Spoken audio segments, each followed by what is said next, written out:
Omaly sy androany tsy mandrisaina ny mponina ambopo nisy ny fisamboran'olona tsotra izay no tanterahan'ny mpitandron'ny filaminana tezitra amponina raikitra ny sakoroka sy ny fanakanan-dalana. Fitakina misa telo no niraisan'ny sindikavy amin'ny sehatra samihafa androany nanampitosika ny hetsika ny sindikavy any amin'ny faritra. Hetsika sindikaly toy ny tetsy amin'ny lycée teknika Larby, ny kianjana Larby ary ny teny amin'ny stade annexe Mahamasina. Totosa somatsara ny fankalazana fa 20 taona ny tarika ambondrona sy tokana sady miavaka no tanterahana atao amin'ny Coliseo Matsonjobe no niarahan'ny tarika tamin'ireo mpankafy nandritra izay fotoana izay. Ny antsipriny izay no entina aminao afaka fotoana fohy.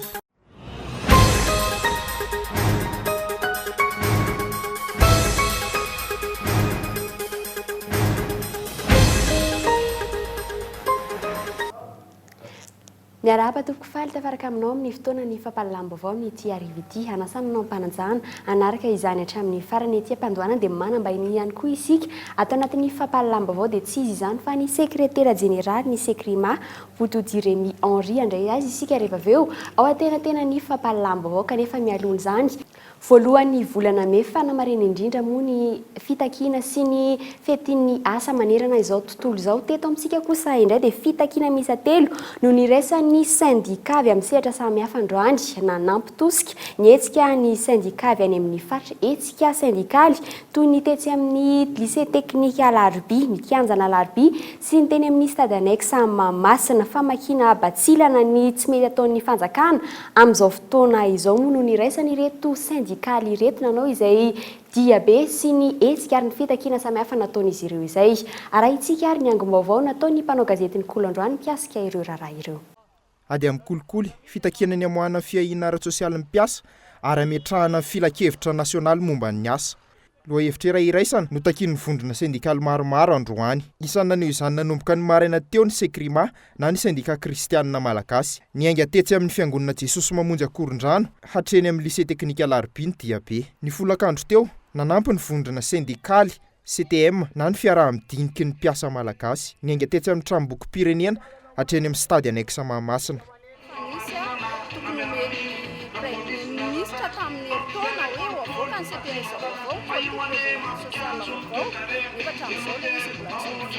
Piasa victime zay eo amin'ny terminal conteneur io no ny zavatra ataon'ny mpitondra ao zany dia be ny conteneur manjavona ary be ny entana tsy hita ao nefa ny zavatra mampalelo anay dia tsy misy fanaovana kety an'ireo tompon'andraikitra ireo na hoe fanadihadiana lalina zany hoe au fond dakety atao zany satria rehefa hiditra ao amin'ny tamatavy amin'ny maha hoe frontière Madagasikara zany dia misy tompon'andraikitra maromaro miasa ao mivavahady ny porony tamatavy io manara-maso ny papien'ny camion ahafahany miditra maka entana ary manara-maso hoe ara-dalàna ve ty taratasy ty. Ohatran'izay koa rehefa mivoaka misy tompon'andraikitra maromaro ohatra fotsiny hoe gasnet sy ny douane izay manara-maso ny dossier ahafahan'le entana mivoaka ao nefa reny rehefa tonga any amin'ny tribunal na zavatra mahazo anay mpiasan'ny terminal conteneur tsy voakasika reny tompon'andraikitra reny. Reny fitrandradradrana amin'ny namanjery reny fa hoe andraisana fepetra zay manao zao sy manao zao anisan'ny reny fampirorona anay mpiasa reny ka aminay tena tsy ekenay andro anankiray eo aminay mpiasa no anaovana an'izany fihetsika izany zay ka nefa io dia fantatra fa tompony tsy hakana fahazon-dalana akory raha ny tena marina fa dia nanao ihany zahay mba ametrahana ny ara-dalàna eto amin'ny firenena. Sindika maro ihany koa ny tonga nandritra ny hetsika tetsy amin'ny kianjany Larby. Isan'ny tonga tamin'izany ny Sinady, RNDC, F3M sy ny maro samihafa. Isan'ny loha hevitra nafana nandritra ny hetsika ny fiadiana amin'ny kolikoly ny fijerenan'ny zonim-piasa izay tsy mbola lahara-pahamen'ny fitondram-panjakana ankehitriny. Misy namanay efa nanaovanay tolona tamin'ny volana juillet na tamin'ny volana août tany no roasy natao amin'ny Hermady mpiasan'ny Hermady misy efatra amin'ny rahalahy reo rahantsika mahita fa mbola mitaky ny fiverenany andeha hiasa ireo olona ireo. Dikan'izany tokony hisitraka ny zony amin'ny mampiasa azy amin'ny karama zay tokony ho raisiny amin'izay ary rehetra zay tokony ho ananany sy tokony ho azony tao anatin'izay famila vilana ny raha mpitsarana zay mandraky tiany androany na dia efa nisy arandidy mpitsarana dia tsy navela hiverina hiasa ireo olona ireo araka ny fitenina ombenombeny ary raha tsika mahita zany zo syndical zany a dia anisan'ny zavatra tsy dia mba maharototra loatra ny fitondrana amin'izao fotoana zao. Ohatra fotsiny raha fanajana ny zo syndical mijerena tokony halalaka ny droit de grève ny mpiasa. Anefa ny arantsika mahita fa izay mpiasa nanao grève hatramin'ny 2015-2016 tia dia norohana amin'ny asany ny gadrana sy ny tariny. Izay indrindra mahatonga an'ilay hetsika ty 1er mai ty zany tamin'ity taona ty a dia nafatoka ny mpiasa amin'le hoe ady amin'ny kolikoly ady amin'ny fanitsana ny zon'olombelona ary ady amin'ireo tsy fanatanterahana ny didim-pitsarana. Ankoatra ny fandraisana anjara amin'ny fiainam-pirenena ataon'ny malagasy miaramainga, tonga teny amin'ny kianjana alarobia ihany koa izy ireo nanohana ireo syndika maro ireo. Ny malagasy miaramainga zany dia matsapa fa tompon'andraikitra ihany koa eo amin'ny fiainam-pirenena ary matsapa ihany koa fa be loatra ny tsindry azo lena mahazo an'ireo mpiasa malagasy. Ka izany mahatonga anay manohana an'izao hetsika ataon'ny syndika zao na dia ao anatin'ny antoko arany ary na ao anatin'ny antoko ary zay a dia samy mpiasa ihany koa ireo tsirairay tonga eto indrindra ireo tanora maro ireo zany. Dia izay no mahatonga anay manohana an'izao hetsika zao ary tena manohana tokoa izay. Hetsika isan'ny namarian'ireo syndika maro ny androany tamin'ny fanehoana tranga misy amin'ny orinasa isan'ny tsokajiny maro samihafa. Araka izany samy milaza ary naneho ny tao-apony ny tsirairay androany. Raha tena marina tsy tokony atao aty amin'ny tena ohatran'izao zany hoe vetin'ny asa zany fa atao eran-dalambe dia anao amin'ny tena dia miaraka dao tsika mianakavy nefana isika mandezana dia tapela ny anjara dao tsika mianakavy. Ohatra ny metrika voninkazo tena ambody atomo zao mbola angataka lalana olo tsy azo atao zany eto anankiray izy atao hoe misy ny démocratie. Na etaeta ny zona Fransa dia ao amin'ny resaka fitsaboana mpiasa tokony ho tsaratsabo ahafahan'ny orinasa mamokatra tsara. Tsy manana ny zo antsony ny mpiasa rehetrarehetra ny anatin'ny orinasa na miasa groupe de nuit na miasa toute la journée ao anatin'ny andro miasa alina. Fa tonga dia ao anatin'ny fampirorona rehefa tonga maraina hoe tsy maintsy miditra 7 heures nefa mirava amin'ny 10 alina amin'ny 12 vao tonga anatin'ny tokantrano. Koa manainga atsika vehivavy rehetrarehetra mpivarotra amoron-dalana mijoro mitsangana atsangana ny tanatsika vehivavy rehetrarehetra fa ny fiainantsika mihitsy ny tedavo ny fanjakana potena tsy mijery atsika vehivavy ny taranaka fara mandimitsika ny tena sombany ny fitondra fanjakana. Ampilaminana avokoa ny nanaovana ny diabe rehetra androany. Fanehonan-kalalana nateo aza ny fiovam-potoana tena anelany sy ny fahasarotan'ny fangatahana tena anivon'ny tompon'andraikitra.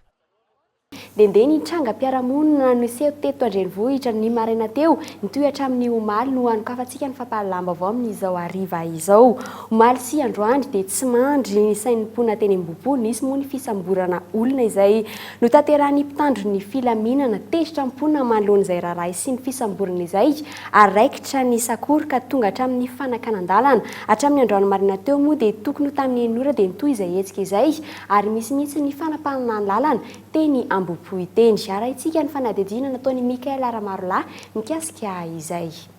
Sary nindramina ity tahaka an'io ny zavan-tranga androany vao maraina be tokony ho tamin'ny enora maraina raikitra ny sakoroka teny Ambohipo toy nyilay hetsika omaly alina. Nisy ny fananakanan-dalana notanterahany olona tsy fantatra, nisy nandoro kodiarana, nisy nanaparitaka eny amin'ny arabe ny fako tapaka tanteraka ny lalana nandritra ny fotoana naharitra. Tsy nisy fiara afaka ny azona Ambohipo na koa ny voaka Ambohipo tsy nisy azona atao hafa tsy ny andry ny filaminan'ny raharaha sy ny fanadiovana ny lalana vao niverina tamin'lohan'ny ny fifamoivozana.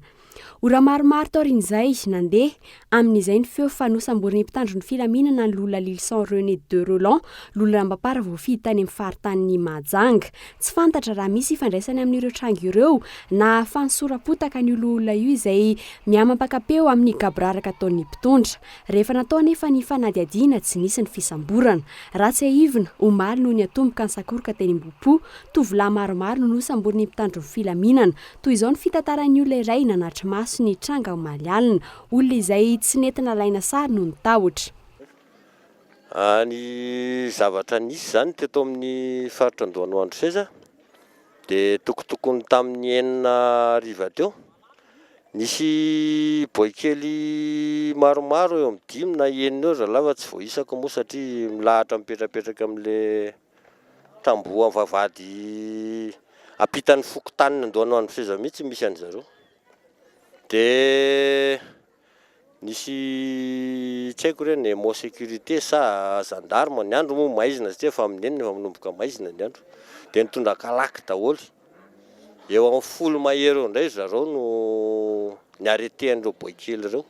Fanankanan-dalana sy fandoroana kodiarana fiara tranga anseho matetika tatoato teto andrenivohitra raha tsy ilaza afa-tsy ny fihetsiketsehana nataon'ny mponina tetsy andotam-penaka farany teo hetsika nanehoana ny fahatezerana manoloan'ny fahatapahan-jiro lavareny teny an-toerana. Amin'ny ankapobeny ireny fihetsika ireny dia mampiseho fa tsy atokisa ny vahoaka intsony ny mpitondra, tsy matoky intsony ny vahoaka hoe ny mpitondra no amany olana iainana amin'ny fiainana andavanandro. Any ka amin'ny alalan'ny herisetra sy ny fampiasana hery toy ireny no ataon'ny vahoaka manoloana ny mpitondra manapitsofina. Araka ny fanambara taminao tany ampiandohana dia manambahiny tokoa isika dia ny sekretera jeneraly ny sekrima miarabanao tonga soa atao anatin'ny fampahalalam-baovao. Miarahaba ny teknisianina ato amin'ny KOLO TV ary miarahaba ihany koa ny mpiasa rehetra eran'ny Madagasikara tratra nahatratra ny fankalazana ny fetin'ny asa androany. Araka ny fahitantsika atao anatin'ny fanadihadiana iny tokoa dia misy telo ireo fitakiana nataonareo raha tsy ilaza afa-tsy ny hoe niady amin'ny kolikoly, eo ihany koa ny hoe fanovana ny ataontsika hoe grille indiciaire an'ireo mpiasa, fa eo ihany koa ny fiahiana ara-sosialy ny mpiasa somary tsikaritra androany hoe raha zava-nisy teny amin'ny hitanay ny ainga tetsy amin'ny tetsy Akorondrano, teny Alarby, teny Mahamasina hoe hita ihany ny famonoana afo nataon'ny fanjakana, inona marina tena ny zava-nisy marina mikasika fitokonana natao androany ity? Amin'ny ankapobeny aloha azo lazaina hoe famonoana afo tokoa ilay izy satria niparitaka ny mpiasa, ny tsy tokotoko ny mpiasa teo aloha voalohany noho ny hoe fahazarana isan-taona fa tsy mahazo ny fahafahana milahatra amin'ny ankapobeny ny mpiasa dia samy nametrapetraka ny fangatahany ahafahana magnatanteraka izany aby. Na zay na tsy zay aza etsy ankilany koa azo hitarafana fa mbola marefo ny atao hoe liberté syndicale eto amintsika ka nahatonga ireny sehon-javatra ireny ka mety miteraka hoe tahotra angamba tamin'ny fanjakana nanaovana an'izay paikady zay raha zay noho izy, fa aminay syndicat kosa dia mitsiry ny voana fafy amin'ny hoe fahafahana nankalaza ny fetin'ny asa tamin'ity 2024 ity ary anentanana sahady ny mpiasa rehetrarehetra hanomana izany ho fitohizana isan-taona amin'ny taona ho avy anao misimisy ihany kokoa.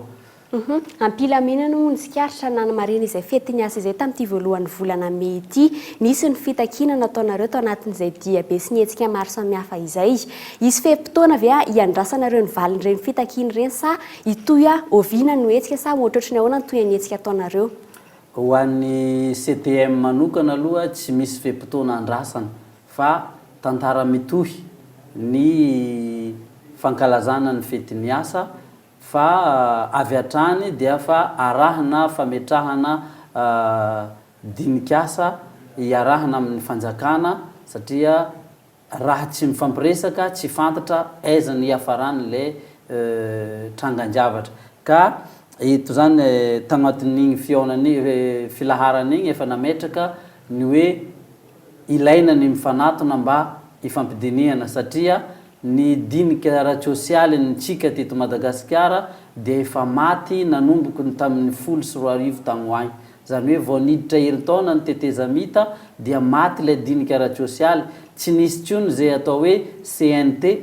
Ny CNT nefa nirafitra faratampo ny fakana hevitra ho an'ny lalàna rehetra navoaka ho an'ny mpiasa. Dikan'izay tao anatin'ny 9 taona dia navoaka ho azy ny lalàna mifehin'ny mpiasa tsy nandalo ny diniky ny CNT ary mahatonga izao sahotaka rehetrarehetra zao ka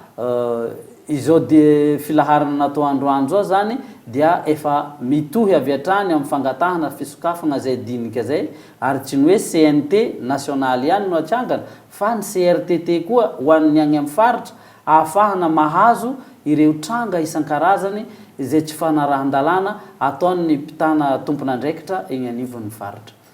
Taorianan'le hetsika sy natao androany ity sy ny fitokonana sy ny diabe samihafa izay nataon'ny syndicat efa nisy dingana ny hoe nisy vokany ve izay fitakiana natao androany izay?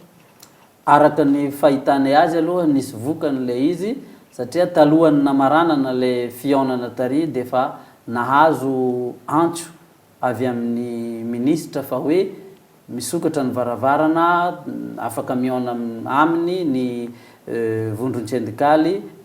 CTM hitondra ny fitarenana izay efa nidradradradraina zany fa raha nitiny aza rapitso de fa niona fa tsy maintsy mivory moa zany zay aloha manomana an'izay fionana zay vao manondro ny daty ionana amin'ny ministra. Andrasantsika moa ny fivoaran'izay toedra raha izay fa raha nisikaritra kosa nefa tamin'ity herinandro ity ao aorian'ny fitokoana na ny fidinana an-dalambe na ny fanerana ataon'ny mponina eny amin'ireo faritra maro samihafa izay vao taitra ny tompony ndraiky mpanjakana many olana mahazo ny mponina na ihany koa ny mpiasa amin'izao fotoana izao dia raha tsika kaiky ihany koa ny fivoaran'izay mikasika ny lafiny politika eto amin'ny firenena izay hatrany dia miama-paikapeo ny fikambanana sy ny vondrona samihafa izay mitondra ny feon'ny vahoaka ankehitriny manoloan'ny tsy fanajariana ny tolotra omen'ny mpitondra ary indrindra ihany koa manoloan'ny fanomezana fiara efatra ho an'ny mpandrarany fonja manerana nosy fa tsy ny famahana ny olona hatrany fotony fampandrinadrisa no mba tsy ho ratsy laza eo anatrehan'ny firaisamombona antoka vahiny moa ny tena tanjona raha ny fanadihadiana nataony boaza razana tso mikasika izay tafahoatra ny lony sangy mahery ka tsy afaka mandefitra intsony ny vahoaka manao toy ivakana ary miamafy tosika ny fanoneran'ny sarambabe-bahoaka ny toe-javatra mianjady aminy amin'ny andavanandro ety andaniny ny tolona sindikaly isan-karazany dia miamahazo laka sy miroborobo fatratra ny fanjakana amin'io manao be marenina ary miezaka mamono afo manoloana ny amafisan'ny tsindry nefa mandra-pahoviana no avy tany anohitra ny rano tsy androatra vao nanomboka izao fanjakana izao raha tsy ahivina dia efa nitsenan'ny fitakiana ara-tsindikaly isan-karazany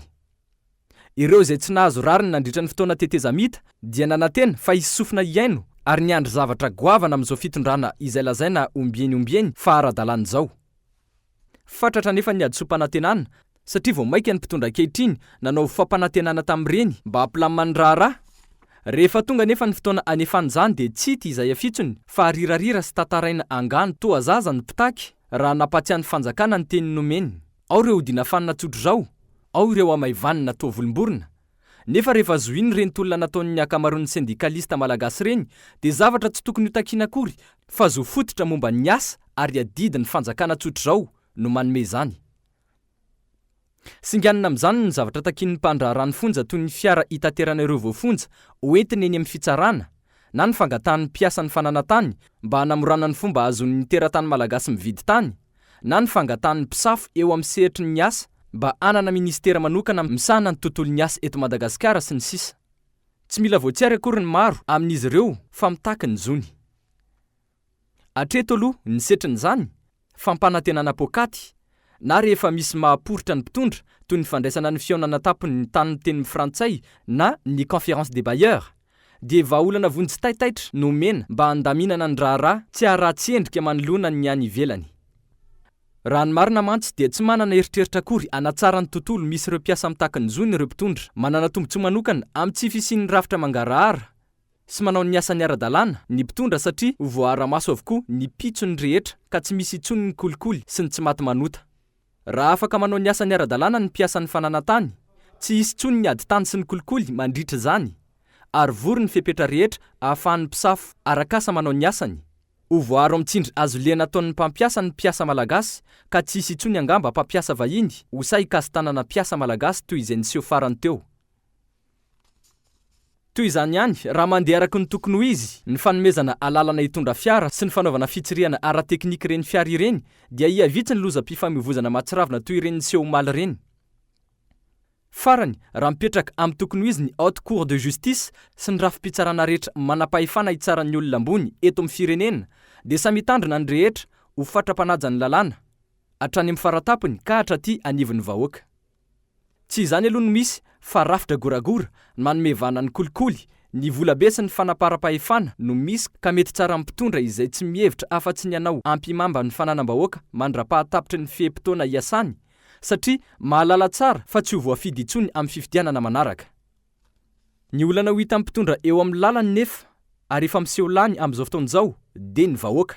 ity farany izay efa tsy mahandry ny andro zoma itsony fa efa leo sy tofoka tanteraka amin'ny zava-misy fidangan'ny vidim-piainana tsy fahandrim-pahalemana fitoanan'ny fifamoivoizana fahatapahan-jiro sy rano sy ny sisa sy ny sisa. Toa izy foana ny tratra farany fa ny eny ambony manao ny ataony ihany, manao be marenina amin'ny antso ataony ka ny mpitandro ny filaminana no alefa mahafainy vahoaka izay samy mampiakapeo. Ity fomba fanao ity izay efa tsy nahombiazan'ny mpanapatra fahefana teo aloha ka mbola tsy ahomby ihany koa amin'izao. Izao lalana niraisin'ny filoha Rajaonarimampianina izao ihany no niraisin'ny amiraly Ratsiraka tamin'ny fotoanandrony no dimbiasan'ny filoha Ravalomanana ary niarahana hita ny niafarany. Ririndasa tokoa ve ka tsy tsaroana? Eo amin'ny lafiny kolontsaina kosa indray totosa soamatsara ny fankalazana ny 15 taona ny tarika ambondra Androany sy tokana moa sady niavaka izany no nitanterahana teo amin'ny Colisée Matsonjobe niarahana tamin'ny tarika hafa tamin'ireo mpankafy nandritra izay fotoana maro izay. Ary antsika ary ny fanadihadiana nataon'i Mikael Aramarolahy kasika niseho teny amin'ny Colisée izay. 15 taona izay nijoroan'ny tarika ambondrana. 15 taona nizarana ny kanto tamin'ireo mpankafy azy. Nanatanteraka seho goavana sady miavaka ny tarika androany. Fiakarana tsehatra tao amin'ny Colisée Matsonjobe. Vao maraina, maro ireo mpankafy tonga niandry ny toerana. Ahafahana ny fampizarana ny kanto nandritra ny 15 taona izay tamin'ny tarika. Ny hariva teo, tamin'ny 3 orana nanomboka ny fampisehoana araka ny efa nampanantenan'ny mpikarakara.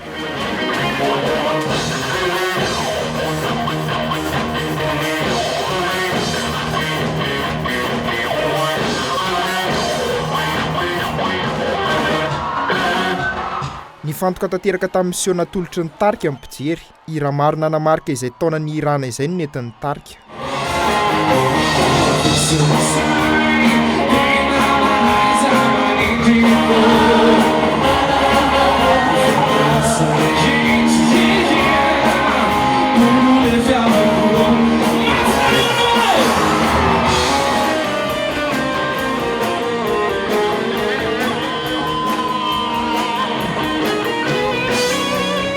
Araka ny mahaseho tokana nentin'ny tarika ambondrina, nafana tsy nisy toy izany teto amin'ny Colisée Matsonjobe.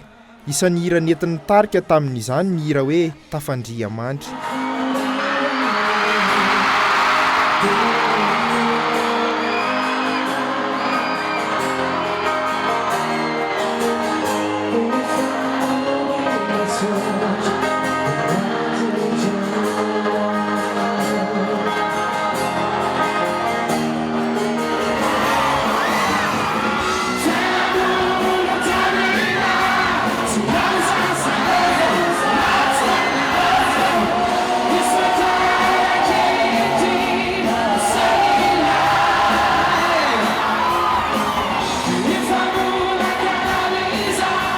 Ny fiarahan'ireo antoko-pihira niarana mpiara-peo tamin'ny tarika ambondrina dia nisy ihany koa ny fampiarahana ireo mozika maro nanatsarana ny seho.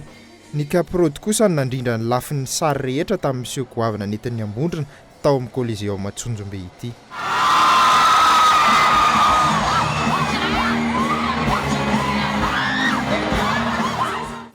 Ary farany dia ho an'ny maresaka iraisam-pirenena fankalazana ny fetin'ny asa voalohan'ny volana May tany Frantsa manokana dia anarivon'ireo nidina an-dalambe androany tany Paris manoloan'ny fanamarena ny andro ny asa izay ho fanoherana ny lalàn'ny asa izay any toerana amin'izao fotoana izao 3 moa ny voasambotra tamin'ireo mpanao fihetsiketsehana. Nisy ihany koa ny fifandona teo amin'ny mpitandro ny filaminana sy ny mpanao fihetsiketsehana sy ny mpanao fitakiana ka nandefasana bomba mandatsa-dranomaso.